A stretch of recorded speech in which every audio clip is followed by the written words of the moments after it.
ಮೊದಲಿಗೆ ಎಲ್ರಿಗೂ ಕ್ಷಮೆ ಯಾಚಿಸ್ತೀನಿ, ಯಾಕಂದರೆ ಸ್ವಲ್ಪ ಲೇಟಾಗಿ ಬಂದಿದ್ದು. ನಾನು ಆ್ಯಕ್ಚುಲಿ ಒಂದು ಟೆಂಪಲ್ಗೆ ಹೋಗಿದ್ದೆ, ಯಾಕಂದರೆ ನಮ್ಮ ಫಿಲ್ಮ್ ಚೇಂಬರ್ದು ಎಲೆಕ್ಷನ್ ಕೂಡ ಇದೆ, ಅದಕ್ಕೆ ಟೆಂಪಲ್ ರನ್ ಇರಬೇಕಲ್ಲ, ಹೋಗಿದ್ದೆ.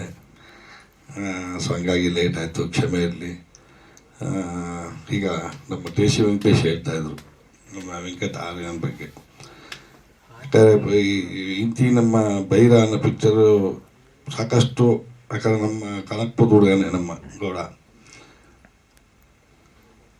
ಆವಾಗ ಪ್ರತಿಯೊಂದು ಅಂತ ನಾನು ನಿಂತ್ಕೊಂಡು ಇದು ಮಾಡಿದ್ದೆ. ಆಮೇಲೆ ಸರಿ ಊರಿಗೆ ಹೋದ್ಮೇಲೆ ಸೇಮ್ ನಮ್ಮ ಟಿ ಸಿ ವೆಂಕಟೇಶ್ವರ್ ಹೇಳ್ದಂಗೆ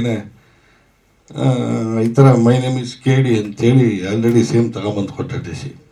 ನಾನು ಆಶ್ಚರ್ಯ ಇತ್ತು, ಏನಪ್ಪ ನೀನು ಏನು ಹಿಂಗೆ ಕತೆ ಹಿಂಗೆ ಅಂತೇಳಿ ಅಂತ.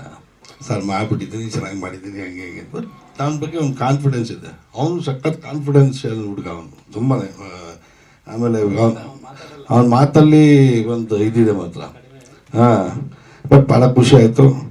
ಅದು ಕೂಡ ಇವತ್ತೇನು ಅಲ್ಲಿಂದ ನಾನು ಕಳಿಸ್ಬಿಟ್ಟು ಇಮಿಡಿಯೇಟ್ ಬರ್ತೀನಿ. ಆ ಒಂದು ಪ್ರೀತಿಗೆ ಬಂದಿದ್ದೀನಿ, ಚೆನ್ನಾಗಿ ಬಂದಿದೆ ವೆಂಕಟಾರ್ಯ.